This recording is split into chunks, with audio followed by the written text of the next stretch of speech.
Свети вече. Сега ще ви издам една голяма тайна, която крия от доста време. Някои могат да останат шокирани, но това е положението. Аз нямам силикон. Ох, олекна ми. Такъв товар ми се откубна от сърцето, няма 500 кубика. Не, шегувам се, наистина нямам. Знам, че така изглежда. Така да е, за тези, които не са разбрали, все още днес ще ви говоря за силикон. И защо по дяволите всяко второ момиче в България прилича повече на маймунски задник, отколкото на човек. Ами да бе, сега ще кажете, такива са времената, много популярни личности с пластични операции, младите им подражават. Но, ако погледнем отвъд Балканите, да кажем на Оскарите, помните ли някакви фрапантни силикони да са ви направили впечатление? Не! Един съвет. Нищо прекалено не е на хубаво.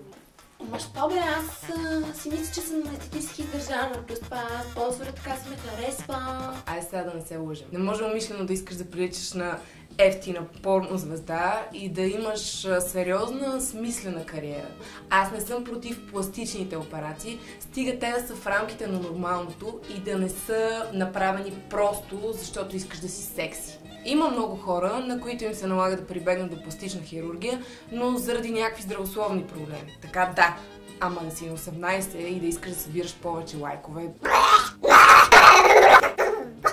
Да, откакто си ги имам тези две красавици, мъжете много повече ме харесват и ме търсят. Еми да, търсят те за секс. Ай като станете на 30, идват новите, които са на 20, с чисто нови силикони и тогава какво правим? Ами ходенето на Бали, на Дубай, на мол, вечерите, скъпите ресторанти, сушито, скъпите обувки, бижутата, дрехите, ами Малдивите, Дубай. Поне Дубай. Искам си! Момичета, ако толкова искате да привлечете вниманието на един мъж, няма да го задържите с силиконовите си устни. Секс за една нощ, това е което ще постигнете.